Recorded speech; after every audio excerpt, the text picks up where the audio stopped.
El dinero puede construir un palacio, no puede proteger al hombre que vive adentro. En México y Colombia, los grandes capos del narcotráfico gastaron cientos de millones de dólares en mansiones construidas para parecer intocables. Pisos de mármol, zoológicos privados, túneles secretos debajo de la bañera, regaderas de oro. Por unos años, estos lugares fueron el centro de imperios que movían más cocaína de la que muchos países podían detener. Después llegaron los arrestos, o llegaron las balas, y los dueños desaparecieron de la noche a la mañana, a veces tan rápido que dejaron hasta sus armas sobre la mesa de la cocina. Lo que quedó atrás sigue en pie hasta hoy. La gente del lugar no se acerca a la mayoría de estas propiedades. Algunas dicen que todavía están vigiladas, otras son simplemente demasiado peligrosas, ubicadas en territorio donde un cartel rival podría seguir operando. Algunas están protegidas solo por la leyenda, historias que se cuentan de generación en generación sobre dinero enterrado, lo suficiente para que cazadores de tesoros arriesguen la vida excavando los pisos. Esta es una lista de 13 mansiones reales de narcotraficantes, desde las casi olvidadas hasta las casi míticas, y la historia real detrás de por qué ya nadie las visita. Número 13. Rancho de Don Neto, Jalisco. Mucho antes de El Chapo, antes del cartel de Sinaloa, existió el cartel de Guadalajara. Fue la primera organización en unir las rutas de narcotráfico de México, bajo un solo mando, y uno de sus fundadores fue un hombre callado y mayor llamado Ernesto Fonseca Carrillo, conocido en el bajo mundo simplemente como Don Neto. Junto a Miguel Ángel Félix Gallardo y Rafael Caro Quintero, Don Neto formó parte de un trío que durante años decidió, casi sin oposición, qué cargamentos cruzaban la frontera y cuáles no. Don Neto ayudó a construir un imperio a partir de rutas de marihuana y cocaína que iban desde Sinaloa, pasando por Jalisco, hasta Estados Unidos. Como sus socios, construyó un rancho privado a las afueras de Guadalajara, un símbolo de una riqueza que parecía imposible para hombres que habían crecido en la pobreza. La gente de la zona recuerda un terreno con portones de hierro y muros demasiado altos para ver del otro lado, el tipo de casa a la que nadie se acercaba sin invitación. En 1945, todo se derrumbó. Don Neto y sus socios quedaron ligados al secuestro y asesinato del agente de la DEA, Enrique Camarena, un caso que terminaría con la época dorada del cartel de Guadalajara casi de la noche a la mañana. Don Neto fue arrestado, y el rancho que había construido quedó abandonado. A diferencia de otras mansiones en esta lista, no hubo un cerco dramático, ni un tiroteo, ni cámaras de noticias corriendo hacia los portones. El rancho simplemente se quedó en silencio. La maleza creció en la entrada. Los portones se oxidaron y quedaron cerrados para siempre. Hoy, lo que queda de la propiedad sigue prácticamente olvidado, un recordatorio modesto de que hasta los hombres que inventaron el manual moderno del narcotráfico terminaron dejando sus casas para pudrirse, sin funeral, sin demolición, solo el silencio del tiempo haciendo su trabajo. Número 2. Mansión Rodríguez Orejuela, Colombia. Mientras Pablo Escobar gobernaba Medellín a punta de miedo y titulares, en la ciudad de Cali se construía en silencio la red de cocaína más grande que el mundo había visto. Los hermanos Gilberto y Miguel Rodríguez Orejuela manejaban su operación menos como una pandilla y más como una corporación, con contabilidad, abogados y una regla estricta contra el tipo de violencia pública que hizo famoso a Escobar. Se les llegó a apodar los Caballeros de Cali, precisamente porque preferían resolver sus problemas con sobornos y contactos políticos antes que con balas en la calle. Su riqueza era igual de real. En el punto más alto de su poder, a mediados de los años 90, el cartel de Cali llegó a controlar hasta el 80% del suministro mundial de cocaína, y las ganancias construyeron mansiones por toda la ciudad, incluidas propiedades ligadas directamente al apellido Rodríguez Orejuela. No eran palacios llamativos pensados para intimidar rivales. Eran fincas elegantes y discretas, diseñadas para parecer dinero de familia antigua, escondiendo un imperio a plena vista. Ese disfraz no los salvó. Para finales de los años 90, las autoridades colombianas y estadounidenses habían desmantelado el cartel de Cali pieza por pieza, confiscando propiedades, congelando cuentas y finalmente arrestando a los propios hermanos, quienes terminarían extraditados a Estados Unidos. Sus mansiones fueron confiscadas por el gobierno colombiano y sin nadie que las mantuviera, Varias cayeron en deterioro poco a poco. Los vecinos que recuerdan el reinado del cartel de Cali cuentan que de niños pasaban en carro frente a estas fincas cercadas, sin sospechar jamás que detrás de esos muros estaba la maquinaria del negocio de cocaína más grande de la historia. Hoy, el deterioro silencioso de estas propiedades es la última huella de un cartel que intentó, y al final no logró, mantenerse invisible. Número 11. Compound de Carlos Leder, Bahamas. No todas las mansiones de narcotraficantes están detrás de un portón. Algunas son islas enteras. A finales de los años 70, el traficante colombiano Carlos Leder compró la mayor parte de Norman's Cay, una pequeña isla en las Bahamas de apenas unos kilómetros de largo, y la convirtió en un centro privado de transbordo para los vuelos de cocaína del cartel de Medellín, rumbo a Estados Unidos. Leder construyó una casa a la altura de sus ambiciones. Adentro había un cine privado con filas de reclinables de piel negra, un sótano con salón de casino y máquinas tragamonedas que rivalizaban con un pequeño casino de Las Vegas, un salón de juegos con mesas de billar y máquinas de pinball, y un garaje para su colección de autos, incluido un Ferrari que hacía juego con los muebles de piel de la sala. Los aviones cargados de cocaína usaban la pista de la isla casi como una ruta de autobús programada, recargando combustible antes del vuelo final hacia el norte.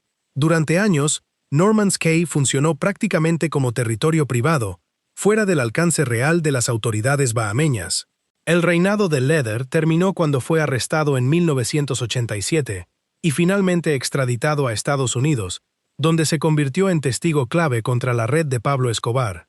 Norman's Cay fue confiscada, y la casa de Leder quedó a merced del aire salado y la humedad tropical del Caribe.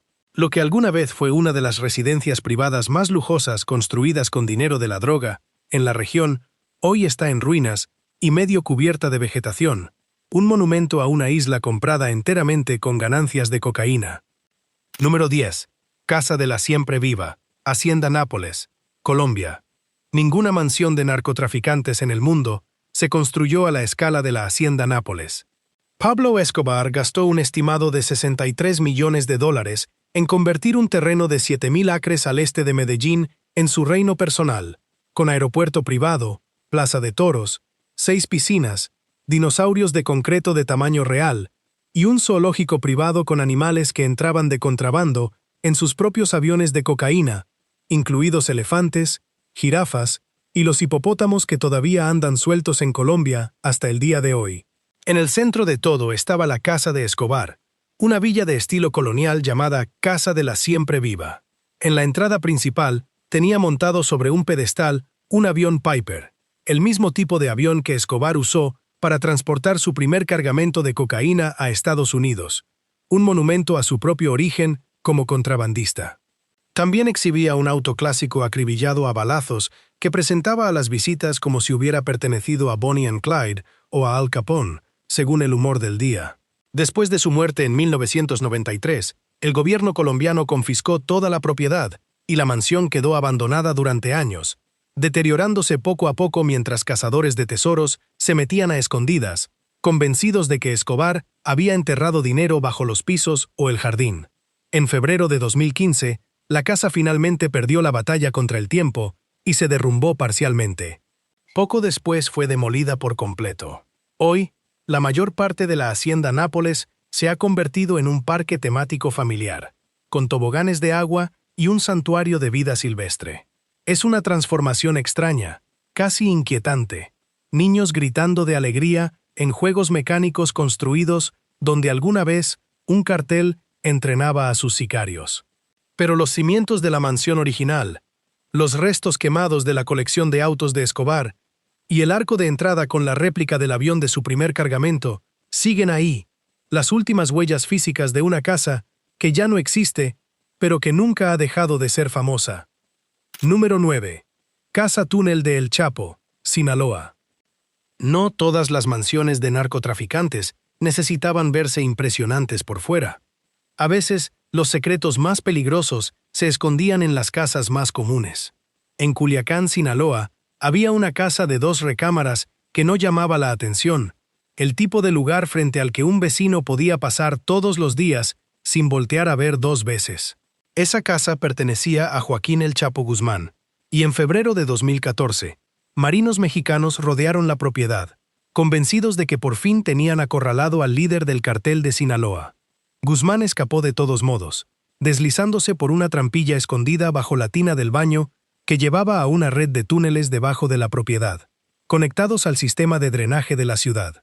Para cuando los marinos entraron, todo lo que encontraron fue una tina vacía y un agujero carísimo en el suelo. Esa fuga se convirtió en uno de los momentos más humillantes para las fuerzas de seguridad mexicanas en toda la década. Después de esa noche, la casa quedó vacía. Los vecinos decían que ni siquiera sabían quién había vivido ahí. El gobierno mexicano finalmente tomó posesión de la propiedad, y después de no poder venderla en subasta, la rifó en una lotería nacional en 2021, con su túnel ya sellado y cubierto de mosaico. Durante los años antes de esa rifa, la casa fue una de las mansiones de narcotraficantes más extrañas de esta lista, una que no escondía su peligro en el tamaño o el lujo, sino debajo del piso. Número 8. Mansión de Shenli Yegon, Ciudad de México. En el exclusivo barrio de Lomas de Chapultepec en la Ciudad de México, una mansión con 10 recámaras, 14 baños, alberca y elevador pertenecía a un empresario chino-mexicano llamado Shenli Yegon. Por fuera, parecía la casa de un rico importador farmacéutico. Por dentro, en marzo de 2007, la Policía Federal Mexicana descubrió algo que sorprendió a todo el país. Apilados en archiveros, maletas y amontonados en la recámara principal, había $207 millones en efectivo, el decomiso de dinero relacionado con drogas más grande en la historia mundial hasta ese momento. Las autoridades acusaron a Yegon de importar cantidades masivas de un químico usado para fabricar metanfetamina y venderlo directamente a los carteles mexicanos a través de su empresa farmacéutica. Él lo negó todo, alegando que el dinero pertenecía a políticos corruptos que lo habían obligado a guardarlo bajo amenaza de muerte, una defensa que nunca logró comprobar del todo en los tribunales. Sea cual sea la verdad, la mansión fue confiscada, y durante más de una década quedó abandonada, sus portones cerrados, sus cuartos vacíos, salvo por el recuerdo de lo que se había encontrado ahí. No fue hasta 2019 que el gobierno mexicano finalmente subastó la propiedad, vendiéndola en más de $5 millones para financiar becas para jóvenes atletas. Durante 12 años, esta fue una de las casas abandonadas más notorias de la Ciudad de México. Una mansión que alguna vez tuvo suficiente efectivo para llenar un cuarto del tamaño de una cama king size. Antes de seguir con el número 7, una pausa rápida. Si estas historias te mantienen viendo, suscríbete al canal y activa la campanita para que no te pierdas la próxima mansión abandonada que vamos a explorar. Y si ya llegaste hasta la mitad de esta lista, deja en los comentarios cuál de estas casas te gustaría que exploremos a fondo en un video completo. Ahora sigamos con la cuenta regresiva. Número 7. Mansión de El Tucán, Michoacán. No todas las figuras del narco pudieron alejarse tranquilamente de su mansión. En el pequeño poblado de Antunes, en el estado mexicano de Michoacán, un lugarteniente de los Caballeros Templarios, llamado Efraín Isaac Rosales, conocido como El Tucán, gobernó con el tipo de miedo que hizo que todo un pueblo finalmente se le enfrentara. Para enero de 2014, Michoacán se había convertido en un campo de batalla entre los caballeros templarios y grupos armados de autodefensa civil cansados de vivir bajo el control del cartel. Cuando el pueblo de Antunes se levantó, el Tucán huyó de su mansión tan rápido que dejó armas atrás en la carrera. Los autodefensas que tomaron la propiedad contaron haber encontrado armas todavía en el lugar donde las había abandonado, prueba de qué tan rápido tuvo que correr un hombre que alguna vez controló todo un pueblo. El Tucán respondía a Servando Gómez, conocido como La Tuta, el maestro de escuela convertido en jefe de cartel, que se mantuvo en el poder en partes de Michoacán, incluso cuando pueblo tras pueblo se levantaba contra su organización. La mansión de Antunes se convirtió en un símbolo de ese levantamiento, una de las primeras casas recuperadas de los caballeros templarios por gente común y no por soldados. Hoy sigue en pie como un recordatorio de que incluso los lugartenientes de cartel que aterrorizaron comunidades enteras pudieron ser expulsados por la misma gente que creían controlar. Número 6. Mansión Arellano Félix, Sinaloa.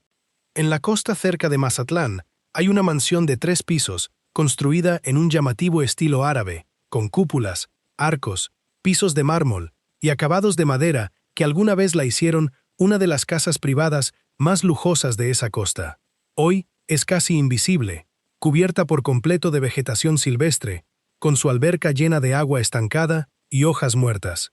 El rumor local conecta la mansión con la familia Arellano Félix, los hermanos que alguna vez dirigieron el cartel de Tijuana y que eran conocidos por usar retiros costeros como este para alejarse de la presión de dirigir una de las organizaciones de narcotráfico más violentas de México.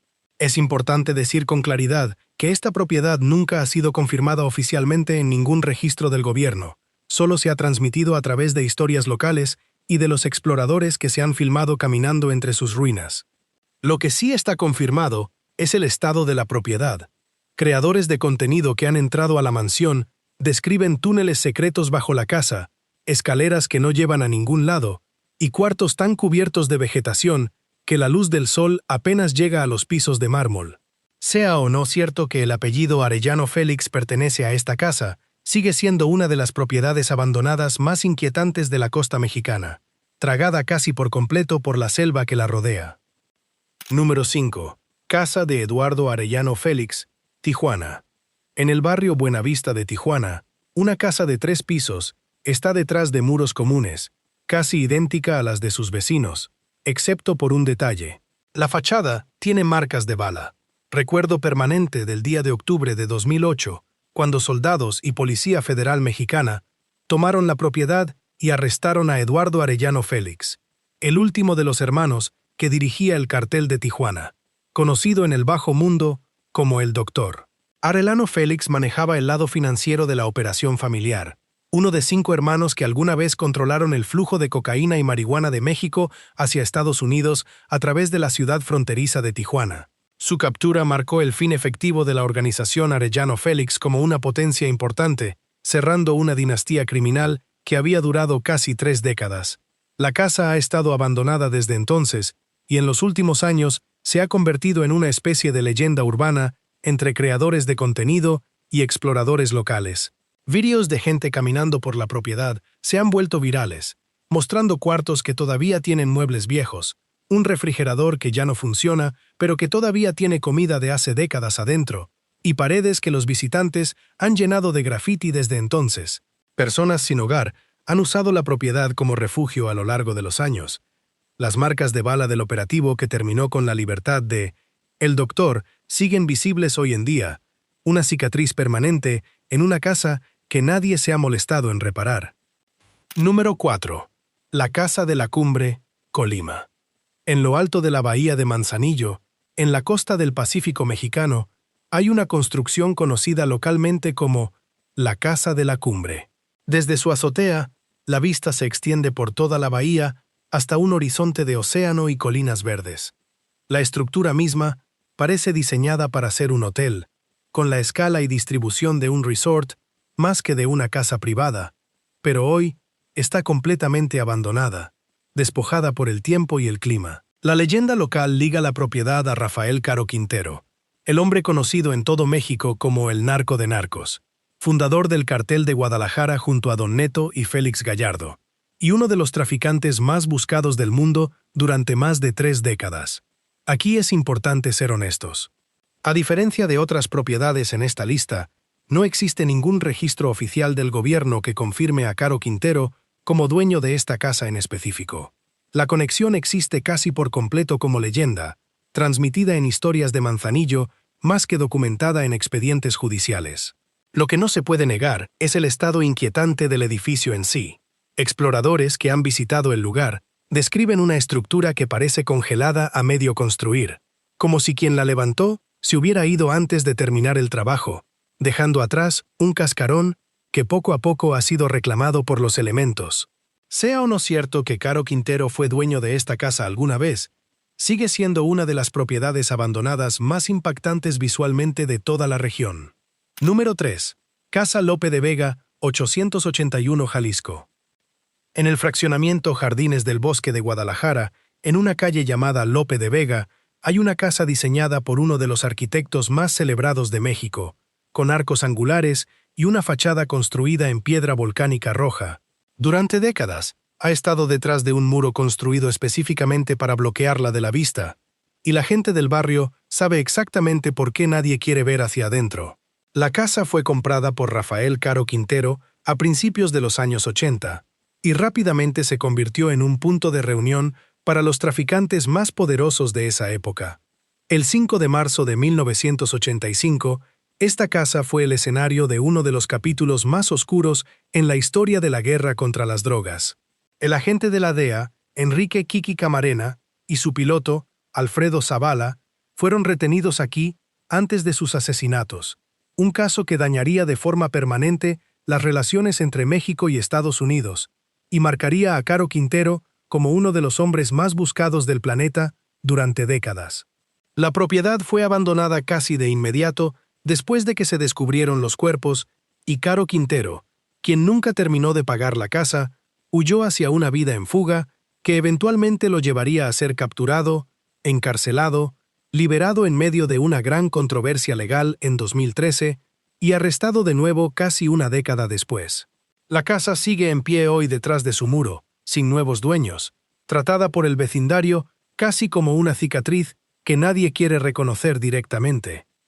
Número 2. La Casa Grande, Isla Grande, Colombia. Frente a la costa de Cartagena, en la pequeña cadena de islas conocida como las Islas del Rosario, hay un pedazo diminuto de tierra llamado Isla Grande. Para llegar, hay que ir en lancha, y aún así, encontrar la mansión escondida en la isla requiere preguntar directamente a la gente del lugar, porque ningún mapa la señala. Esto fue intencional. La mansión, a veces llamada la Casa Grande, se construyó como el retiro más privado de Pablo Escobar. Una casa de fiestas secreta, construida tan adentro de la selva que la mayoría de Colombia nunca supo que existía. La escala es casi imposible de imaginar.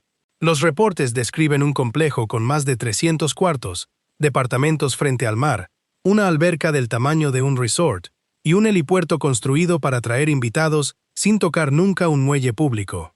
Se rumora que cada baño del complejo tenía regaderas de oro sólido, un detalle que capta exactamente el tipo de exceso sobre el que Escobar construyó su imperio.